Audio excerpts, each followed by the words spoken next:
সংসদীয় আসনের সীমানা জটিলতায় পাবনা 1 ও 2 আসনের নির্বাচন স্থগিত। আপিল বিভাগের আদেশের প্রেক্ষিতে ইসির এই সিদ্ধান্ত।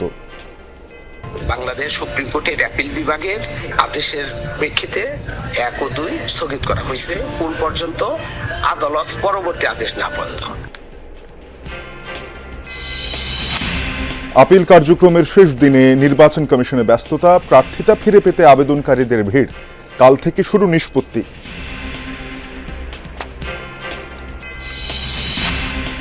যুক্তরাষ্ট্রকে শুল্ক 20% থেকে কমানোর প্রস্তাব বাংলাদেশের। মার্কিন বাণিজ্য প্রতিনিধির সাথে নিরাপত্তা উপদেষ্টার সাক্ষাতে ইতিবাচক সাড়া।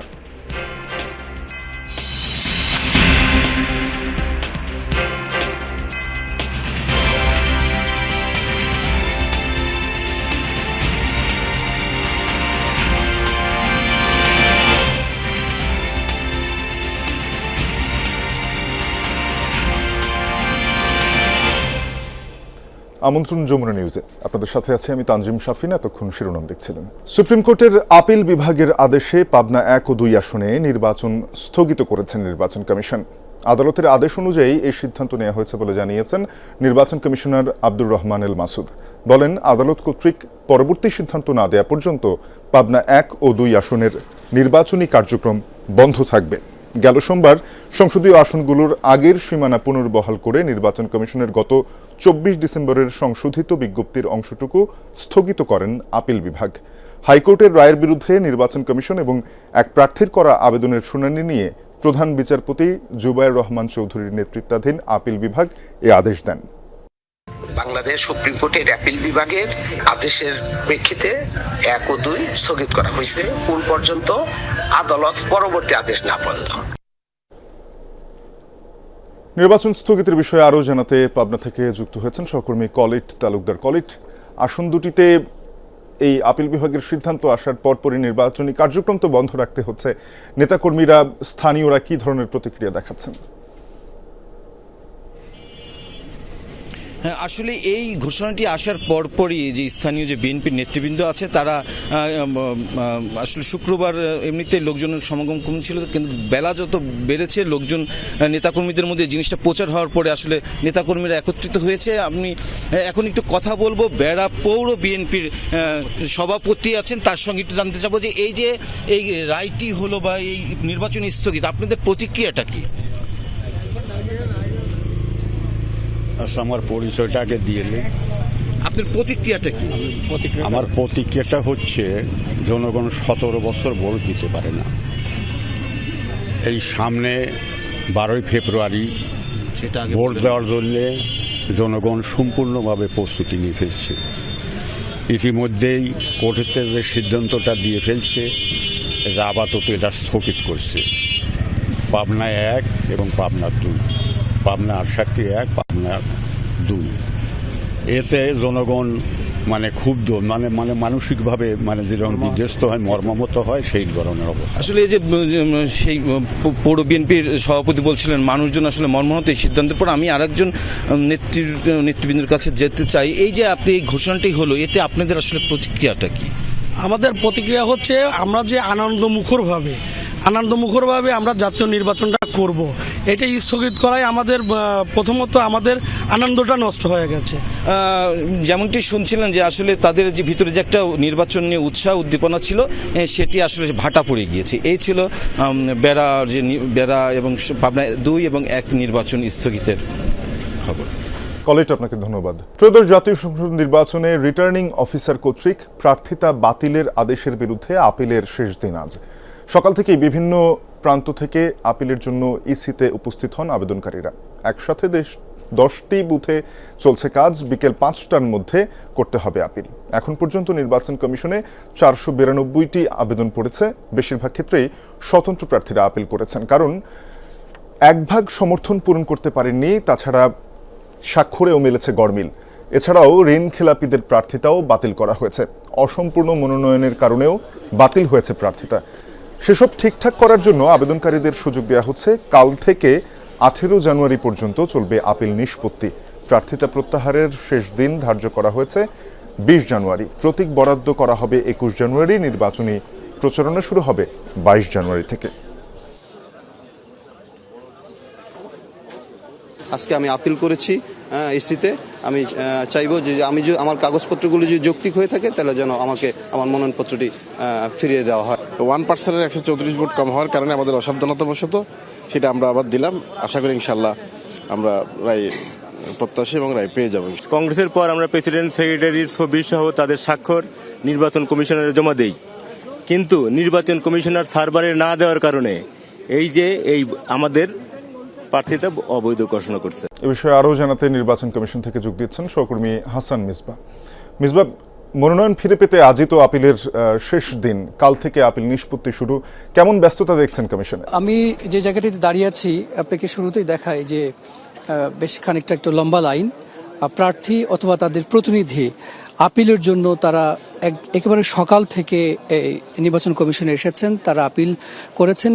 অনেকে আইনজীবীর সঙ্গে নিয়ে এসেছেন, অনেকে আমরা দেখছি যে শেষ মুহূর্তেও অনেক ধরনের কাটাছেঁড়া বা তারা যে সংশোধন করা মনোনয়নপত্র সেটির কাজ তারা করছেন। সকাল থেকে এ পর্যন্ত 43 জন প্রার্থী আপিল করেছেন। গতকাল পর্যন্ত এটি ছিল 469, আজকে 43, সব মিলিয়ে 512 জন প্রার্থী এ পর্যন্ত নির্বাচন কমিশনে তাদের প্রার্থিতা ফিরে পাওয়ার জন্য আপিল করেছেন। বেশিরভাগের ক্ষেত্রেই দেখা গেছে যে তারা স্বতন্ত্র প্রার্থী। তাদের মোট ভোটারের যে 1/2 স্বাক্ষর লাগে সেই স্বাক্ষরটিতে অনেকে স্বাক্ষর পরিপূর্ণ করেননি, অনেকে আবার 1/2 স্বাক্ষরের ক্ষেত্রে তাদের কিছু গড়মিল হয়েছে, অর্থাৎ তারা যে স্বাক্ষরগুলো দিয়েছেন এই স্বাক্ষরগুলো ঠিক নেই, অথবা এগুলো যাচাই করতে গেলে যারা স্বাক্ষর দিয়েছেন তারা জানিয়েছেন যে এই স্বাক্ষর তার নয়। এছাড়া ঋণ খেলাপির একটি বিষয় আছে, পাশাপাশি অসম্পূর্ণ নানা ধরনের অসম্পূর্ণতাও আছে মনোনয়নপত্রে। আবার দু একটি ঘটনা এমনও ঘটেছে যিনি প্রার্থী হয়েছেন তিনি নিজেই আসলে মনোনয়নপত্র স্বাক্ষর করেননি, এমন অদ্ভুত ঘটনাও ঘটেছে। সব মিলিয়ে আজকে বিকেল 5টা পর্যন্ত এই আপিল কার্যক্রম চলবে। যারা এখানে প্রার্থী আছেন তারা বলছেন যে বড় দলের যারা প্রার্থী তাদেরকে বেশি ছাড় দেওয়া হয়েছে, ছোট দলের প্রার্থীদের ক্ষেত্রে বেশি কড়াকড়ি করা হয়েছে, ফলে সামান্য ভুলের কারণেও আসলে তাদের মনোনয়ন বাতিল করা হয়েছে। তারা প্রত্যাশা করছেন যে এই আপিলে তারা তাদের প্রার্থিতা ফিরে পাবেন। শাফিন। মিসবাহ, আপনাকে ধন্যবাদ। দেশের মানুষ নির্বাচনের জন্য অধীর আগ্রহে অপেক্ষা করছে, কিন্তু আইন শৃঙ্খলার যে পরিস্থিতি তাতে সন্তুষ্ট হওয়া যাচ্ছে না, এই মন্তব্য করেছেন বিএনপির মহাসচিব মির্জা ফখরুল ইসলাম আলমগীর। সকালে ঠাকুরগাঁওয়ে সাংবাদিকদের প্রশ্নের জবাবে তিনি একথা বলেন।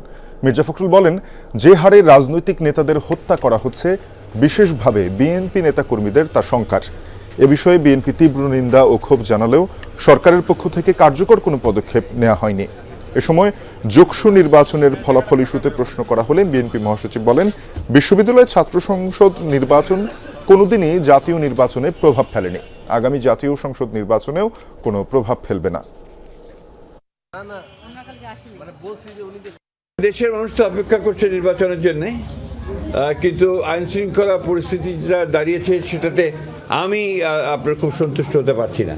কারণ যে হারে রাজনৈতিক নেতৃবৃন্দকে খুন করা হচ্ছে, বিশেষ করে আমাদের দলের অনেক কয়েকজন নেতাকে হত্যা করা হয়েছে, খুন করা হয়েছে, আমরা এটা তীব্র নিন্দা জানিয়েছি, ক্ষোভ জানিয়েছি, কিন্তু সরকারের তরফ থেকে সেই ধরনের যে একটা ইফেক্টিভ ব্যবস্থা সেটা কিন্তু গ্রহণ করা হয়। যুক্তরাষ্ট্রকে রেসিপ্রোকাল ট্যারিফ বা পারস্পরিক শুল্ক 20% থেকে কমানোর প্রস্তাব দিল বাংলাদেশ। স্থানীয় সময় বৃহস্পতিবার বিকেলে মার্কিন বাণিজ্য প্রতিনিধি জেমিসন গ্রিডের সাথে সাক্ষাৎ করেন জাতীয় নিরাপত্তা উপদেষ্টা ডক্টর খলিলুর রহমান। এই প্রস্তাব ইতিবাচকভাবে বিবেচনার আশ্বাস দিয়েছে গ্রিড। সকালে এক বার্তায় সাক্ষাতের বিষয়টি নিশ্চিত করেন প্রধান উপদেষ্টার প্রেস উইং। সাক্ষাৎকালে ঢাকা ওয়াশিংটনের মধ্যকার বাণিজ্য ঘাটতি কমানোর অগ্রগতি তুলে ধরেন ডক্টর খলিলুর রহমান। জানান, চুক্তি কার্যকরের আগেই যুক্তরাষ্ট্র থেকে আমদানি বাড়িয়ে বাণিজ্য ঘাটতি অনেকাংশে কমাতে সক্ষম হয়েছে বাংলাদেশ। এ সময় মার্কিন কাঁচামাল ব্যবহার করে তৈরি পোশাকে শুল্ক কমানোর ব্যাপারেও সম্মতি জানান তিনি। এছাড়া সম্প্রতি ভিসা বন্ড তালিকায় বাংলাদেশের নাম সংযুক্ত করায় ব্যবসায়িক ভ্রমণ সহজ করার অনুরোধ জানান ডক্টর খলিলুর রহমান। আগামীকাল মার্কিন পররাষ্ট্র মন্ত্রণালয়ের শীর্ষ কর্মকর্তাদের সাথে বৈঠক করবেন জাতীয় নিরাপত্তা উপদেষ্টা। নারায়ণগঞ্জের 2500-এর মেঘনা নদী পরিবেষ্টিত চরাঞ্চল কালাপাহাড়িয়া ইউনিয়নের খালিয়ারচর, মধ্যারচর সহ বিভিন্ন এলাকায় অভিযান পরিচালনা করছে যৌথ বাহিনী। সেখানে আছেন সহকর্মী আমির হোসাইন স্মিথ, যাব তার কাছে। স্মিথ, এই অভিযানের উদ্দেশ্য এবং এখন পর্যন্ত কি কি পাওয়া গেল জানাবেন আমাদের। যে নারায়ণগঞ্জের নদী পরিবেষ্টিত চরাঞ্চল এই কালাপাহাড়ি ইউনিয়নের বেশ কয়েকটি এলাকায় কিন্তু যৌথ বাহিনী অভিযান চালাচ্ছে।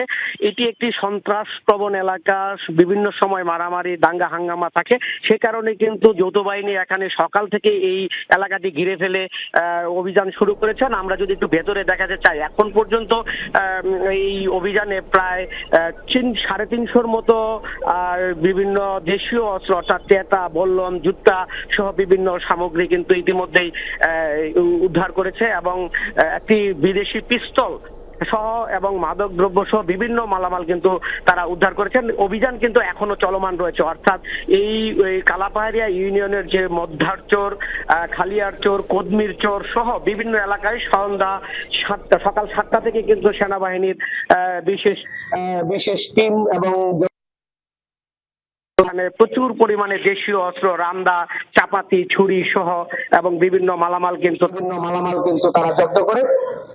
এবং বিভিন্ন সময় কিন্তু এখানে রক্তক্ষয়ী সংঘর্ষে অনেকে মারা গিয়েছেন এবং অনেকে এখানে আক্রমণের শিকার হয়েছেন, এমন অনেক ঘটনা আছে। বিপুল পরিমাণ টাকাও এখানে উদ্ধার করা হয়েছে।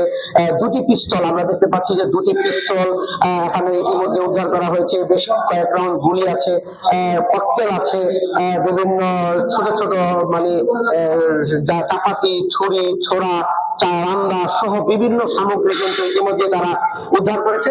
সেনাবাহিনীর সদস্যরা এখনো বিভিন্ন এলাকায় তাদের অভিযান চলমান রেখেছে। তারা বলছেন যে আরো কিছুক্ষণ তাদের এই অভিযান চলমান থাকবে, তারপরে তারা কিন্তু সার্বিক পরিস্থিতি নিয়ে আমাদেরকে একটি ব্রিফ করবেন। সেখানে আমরা বিস্তারিত তুলে ধরতে পারবো আসলে কি পরিমাণ অস্ত্র শস্ত্র, গোলাবারুদ। সেখানে আসলে পূর্ণাঙ্গ তালিকাটি পাওয়া যাবে। আমরা দেখছিলাম যে দেশীয় অস্ত্র, আগ্নেয়াস্ত্র, টাকা সহ বেশ কিছু সন্ত্রাস সামগ্রী আসলে সেখানে যৌথ বাহিনী অভিযানে পাওয়া গেছে। স্মিথ, আপনাকে ধন্যবাদ জানাচ্ছিলেন। বিএনপি চেয়ারপারসন এবং সাবেক প্রধানমন্ত্রী বেগম খালেদা জিয়ার সমাধিতে শ্রদ্ধা জানিয়েছে university teachers association of Bangladesh, টিউট্যাব। সকালে বেগম খালেদা জিয়া ও সাবেক রাষ্ট্রপতি জিয়াউর রহমানের সমাধিতে একই সাথে শ্রদ্ধা জানান ইউট্যাব নেতৃবৃন্দ। এ সময় তাদের রুহের মাগফিরাত কামনায় ফাতেহা পাঠ ও দোয়া মোনাজাত করেন তারা। এই সময় নেতৃবৃন্দ বলেন, দীর্ঘ 16 বছর ধরে নানা অত্যাচার নির্যাতন সহ্য করেও দেশ ছেড়ে যাননি খালেদা জিয়া। গণতন্ত্র ও দেশের মানুষের অধিকার আদায় জীবনের শেষ মুহূর্ত পর্যন্ত সংগ্রাম করে গেছেন। খালেদা জিয়ার আপোষহীন নেতৃত্ব গণতান্ত্রিক ধারাকে অনেকটা এগিয়ে দিয়ে গেছে বলেও মন্তব্য করেন ইউট্যাব নেতারা। তাদের দাবি, দেশের এ পরিস্থিতিতে বেগম খালেদা জিয়ার ইন্তেকাল বড় ক্ষতি। হত্যার 2 দিনেও স্বেচ্ছাসেবক দলের নেতা আজিজুর রহমান মুসাব্বির হত্যায় জড়িত কাউকেই গ্রেফতার করতে পারেনি আইনশৃঙ্খলা বাহিনী, শনাক্তও হয়নি কেউ। তবে পুলিশ বলছে নতুন সিসিটিভি ফুটেজ হাতে এসেছে তাদের, যেখানে শুটারদের চেহারা আরও স্পষ্ট, যা বিশ্লেষণ করে হত্যায় জড়িতদের গ্রেফতারের চেষ্টা করছে তারা। পুলিশের পাশাপাশি কাজ করছে গোয়েন্দাদের একাধিক টিম। সকালে তেজগাঁও থানার ওসি জানান, সব দিক বিবেচনা নিয়ে তদন্ত কাজ এগোচ্ছে। শিগগিরই মূল হোতাদের গ্রেফতার করা হবে। বুধবার রাতে বসুন্ধরা সিটির পেছনে প্রকাশ্যে গুলি ছুড়ে হত্যা করা হয় স্বেচ্ছাসেবক দলের নেতা মুসাব্বিরকে। এ ঘটনায় তেজগাঁও থানায় 5 জনকে অজ্ঞাত আসামি দেখিয়ে একটি মামলা করেছেন নিহতের স্ত্রী।